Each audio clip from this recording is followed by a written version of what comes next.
হরে কৃষ্ণা, রাধে রাধে বন্ধুরা। আমাদের বৃন্দাবন বেঙ্গলি ব্লকে আমি শুক্লা আপনাদের সকলকে জানাই সুস্বাগতম। তো আজকে বন্ধুরা একটা অন্য ধরনের ভিডিও, একটা ইন্টারেস্টিং ভিডিও নিয়ে এসেছি।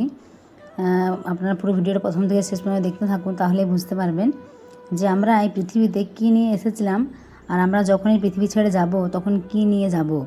তো এটা অন্য ধরনের ভিডিও বন্ধুরা। আজ আমাদের কাছে বাড়ি আছে, গাড়ি আছে, টাকা পয়সা, সোনা গয়না, সম্মান আছে, পরিচিতি আছে, কিন্তু একটা এমন সময় আসবে যেদিন এই সব কিছুর দিকে তাকিয়ে বলারও সময় থাকবে না এগুলো আমার, তাই না? তো জন্মের সময় আমাদের দুই হাত কিন্তু খালি ছিল, আর মৃত্যুর সময়ও এই দুই হাত খালিই থাকবে।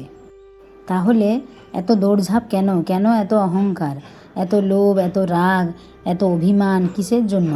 আজকের এই ভিডিওতে আমরা একটু গভীরভাবে বোঝার চেষ্টা করব যে জীবনের শেষ সত্য আসলে কি, আমরা কি নিয়ে এসেছি আর কি রেখে যাব, এবং কি আমাদের সঙ্গে সত্যিই যাবে।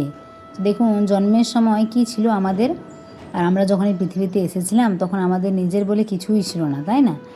না ছিল বাড়ি, না ছিল টাকা, না ছিল গাড়ি, না ছিল সোনা, এবং কোনো পদমর্যাদাই ছিল না। একটা ছোট্ট শিশু যখন এই পৃথিবীতে আসে শুধুমাত্র একটা কী নিয়ে আসে? শরীর নিয়ে। তারপর ধীরে ধীরে আমরা বলতে শিখি, এটা আমার বাড়ি, এটা আমার টাকা, এটা আমার জমি, এটা আমার গাড়ি, এটা আমার পরিবার, এটা আমার পরিচয়। কিন্তু একটু ভাবুন, যে জিনিসগুলোকে আমরা সারা জীবন আমার বলে ধরে রাখলাম সেগুলোর কোনোটাই কিন্তু আমাদের কি সত্যি কি আমাদের? আমরা তো শুধু কিছু সময়ের জন্য সেগুলো ব্যবহার করার সুযোগ পেয়েছি, তাই না?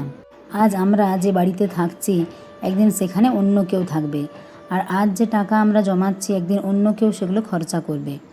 আজ আমরা যে শরীরটাকে নিয়ে এত অহংকার, একদিন সেই শরীরটাই মাটির কাছে ফিরে যাবে। তাহলে সত্যিকারে আমার কোনটা? মানুষ সারা জীবন ভাবে আর একটু টাকা হলে ভালো থাকতো, আর একটা বাড়ি হলে শান্তি পাবো, আর একটা গাড়ি কিনতে পারলে জীবন সফল হবে, আর একটু সম্মান পেলে সবাই আমাকে চিনবে। কিন্তু আশ্চর্যের বিষয় কি জানেন? আমাদের দেখবেন বন্ধুরা কি হয়, একটা পাওয়ার পর আরেকটা চায়, তাই না? এটা চায় ওটা চায়, আমাদের চাহিদার আর শেষ নেই। একটা বাড়ি হলে দ্বিতীয় বাড়ি, একটা গাড়ি হলে আরও একটা ভালো গাড়ি, একটু টাকা হলে আর একটু বেশি টাকা, এইসব চিন্তা কিন্তু আমাদের মাথার মধ্যে ঘুরতে থাকে, তাই না? আর এই করতে করতে কি হয়, আমাদের জীবনে সবচেয়ে মূল্যবান যে জিনিসটা আমরা হারিয়ে ফেলি, সেটা কি? সময়। টাকা হারলে টাকা আবার পাওয়া যায়, কিন্তু বাড়ি হারালে বা বাড়ি যদি আমাদের কোনো কারণে আমরা আবার বাড়ি কিন্তু তৈরি করতে পারি, তাই না? গহনা হারালে আবার কেনা যায়, কিন্তু জীবনের যে মুহূর্তগুলো চলে যায়, যে সময়গুলো, সেটা কিন্তু আর কোনো দিন ফিরে আসে না, তাই না?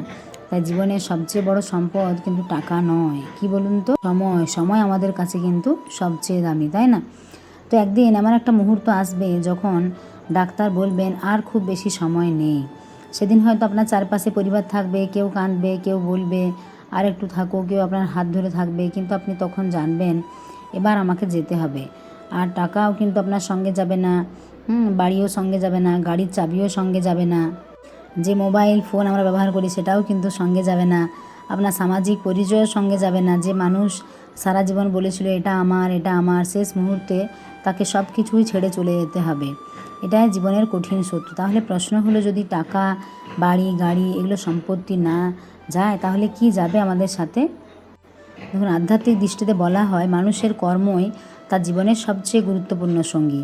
আপনি কাকে কষ্ট দিয়েছেন সেটাও গুরুত্বপূর্ণ, কাকে সাহায্য করেছেন সেটাও গুরুত্বপূর্ণ, কার চোখের জল মুছে দিয়েছেন সেটাও গুরুত্বপূর্ণ, কতটা সত্য কথা বলেছেন সেটা যেমন গুরুত্বপূর্ণ, তেমনি কতটা ভালোবাসা দিয়েছেন মানুষকে সেটাও গুরুত্বপূর্ণ। আপনার কাছে হয়তো অনেক টাকা ছিল, কিন্তু সেই টাকা দিয়ে যদি একজন ক্ষুধার্ত মানুষকে খাবার না দেন তাহলে সেই সম্পদের মূল্য কোথায়?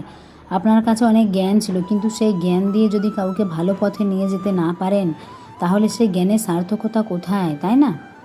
জীবনের শেষ হিসাবটা হয়তো আমাদের সম্পত্তির হিসাব দিয়ে হবে না, হিসাব হবে আমরা কেমন মানুষ হয়ে বেঁচেছিলাম। আমরা অনেক সময় ভগবানের কাছে গিয়ে বলি, আমাকে টাকা দেন, বাড়ি দেন, আমার ব্যবসা ভালো করে দেন, আমার সমস্যা দূর করে দেন। এগুলো চাওয়া ভুল নয়, কিন্তু কখনো কি আমরা ভগবানের কাছে গিয়ে বলেছি, হে প্রভু, আমাকে এমন হৃদয় দেন যাতে আমি অন্যের কষ্ট বুঝতে পারি, আমাকে এমন মন দেন যাতে অহংকার আমাকে গ্রাস করতে না পারে, আমাকে এমন শক্তি দেন যাতে বিপদের মধ্যেও আপনাকে ভুলে না যায়। কারণ পৃথিবীর সম্পদ আমাদের হাতে থাকতে পারে, কিন্তু হৃদয়ের শান্তি কিনে নেওয়া যায় না। ভগবানের নাম, ভালো কাজ, মানুষের প্রতি ভালোবাসা এবং নির্মল হৃদয়, এগুলোই জীবনের আসল সম্পদ। তো সেই জন্য বন্ধুরা বলা হয় যে আপনি বিপদের সময় মনে করুন কোনো মানুষ বিপদে পড়েছে, তাকে যদি আপনি সাহায্য করেন, দেখবেন আপনার মনটাও কিন্তু অনেক ভালো লাগবে, তাই না? আর আমাদের টাকা পয়সা বাড়ি গাড়ি যতই থাকুক না কেন, অহংকার কিন্তু কোনোদিনও করতে নেই, কারণ বলা হয় যে অহংকারের পতন কিন্তু অবশ্যম্ভাবী। তো সেজন্যই আমাদের কাছে যতই কিছু থাকুক না কেন, দেখুন নিজের মনটাকে ভালো করতে হবে, ভগবানের প্রতি আপনার সেবাভাব এগুলো থাকতে, মানুষের প্রতি যে সহযোগিতা সাহায্যপূর্ণ মনোভাব এগুলোও থাকতে হবে, তাই না? যদি ভালো কাজ করে যান তাহলে প্রতিটা মানুষ কিন্তু আপনাকে ভালো বলবে। তো দেখুন একবার ভাবুন যে আমরা বলি যে আমার শরীর, কিন্তু এই শরীরটাই আমি হই, তাহলে বলি কেন আমার শরীর? আবার আমরা বলি আমার মন, আমার পরিবার, আমার বাড়ি, আমার টাকা, প্রতিটা জিনিসের সামনে আমার বসিয়ে আমরা নিজেরা একটা আলাদা পৃথিবী তৈরি করেছি, কিন্তু জীবনের শেষ মুহূর্তে এসে সে আমার শব্দগুলো একে একে মুছে যায়। তখন শুধু একটা প্রশ্ন থেকে যায়, আমি আসলে কে? আমি কি শুধু এই শরীর, নাকি এই শরীরের ভেতরে থাকা সে চেতনা যে একদিন সুখ দুঃখ হাসি কান্না পাওয়া না পাওয়ার সাক্ষী হয়েছিল?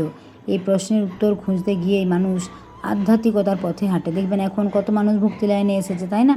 মানুষ নিজের কষ্ট, নিজের সমস্যা বা এই সমস্তগুলো জানতে পেরেছে যে সত্যি সে আসলে কে বা কেন এই পৃথিবীতে এসেছে। সেজন্যই কিন্তু এত মানুষ ভগবানের পথে এসেছে, ভক্তি লাইনে এসেছে, ভগবানের ভক্তি করছে। এখন দেখবেন আগের তুলনায় কিন্তু দিন দিন মানুষ অনেক বেশি ভক্তিপথে আসছে, তাই না? তো জীবনে শেষ সত্য হয়তো খুব সহজ, হ্যাঁ, আমরা এখানে স্থায়ীভাবে থাকতে আসিনি, আমরা এসেছি কিছু সময়ের জন্য। কেউ আগে যায় আর কেউ পরে, কেউ ধনী হয়ে যায় তো কেউ গরিব থাকে, আবার কেউ অনেক নাম করে আর কেউ নিঃশব্দে চলে যায়, কিন্তু শেষ পথটা সবার একই। তাই জীবনকে শুধু জমিয়ে রাখার জন্য নয়, জীবনকে অর্থপূর্ণ করার জন্য বাঁচুন। যতদিন আছেন মানুষকে ভালোবাসুন, মা বাবার যত্ন নিন, অন্যায় করলে ক্ষমা চান, কেউ কষ্ট পেলে পাশে দাঁড়ান, ভগবানের নাম স্মরণ করুন, কারণ আপনি জানেন না আপনার জীবনের শেষ দিন কোনটা।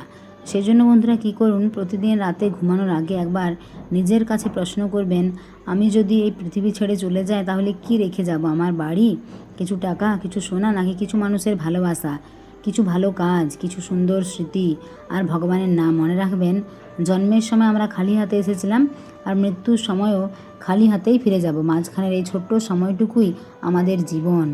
তাই বন্ধুরা যতদিন শ্বাস আছে ততদিন ভালো থাকুন এবং ভালো রাখুন অপরকে, এবং ভগবানকে স্মরণ করুন, ভগবানের নাম নিন, কারণ শেষ পর্যন্ত সম্পদ থাকবে না, শরীর থাকবে না, অহংকার থাকবে না, শুধু থেকে যাবে আপনার কর্ম, আপনার ভালোবাসা এবং আপনার রেখে যাওয়া স্মৃতি।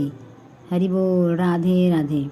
তো বন্ধুরা এই ভিডিওটা যদি আপনাদের সত্যি ভালো লাগে, আপনাদের হৃদয়কে ছুঁয়ে যায়, তাহলে অবশ্যই কমেন্টে লিখুন রাধে রাধে। আর ভিডিওটা আপনার প্রিয় মানুষদের সাথে শেয়ার করে দেন, হয়তো আপনার একটা শেয়ার কারো জীবন সম্পর্কে ভাবার দৃষ্টিভঙ্গি বদলে দিতে পারে। তো সকলে বন্ধুরা ভালো থাকবেন, সুস্থ থাকবেন, আর যারা আমাদের চ্যানেল নতুন অবশ্যই আমাদের চ্যানেলটিকে সাবস্ক্রাইব করবেন। আর যারা বৃন্দাবনে আসতে চান দর্শনের জন্য, আমাদের এখানে থাকা 3 টাইম প্রসাদ দর্শনের সুব্যবস্থাও রয়েছে, আপনারা যোগাযোগ করবেন। তো সকলে ভগবানের সেবা পূজার সঙ্গে জড়িত থাকুন এবং অন্যকে ভালোবাসুন, সকলের সঙ্গে ভালো ব্যবহার করুন, তাহলে দেখবেন নিজেরও অনেক বেশি ভালো লাগবে। হরি বল, রাধে রাধে।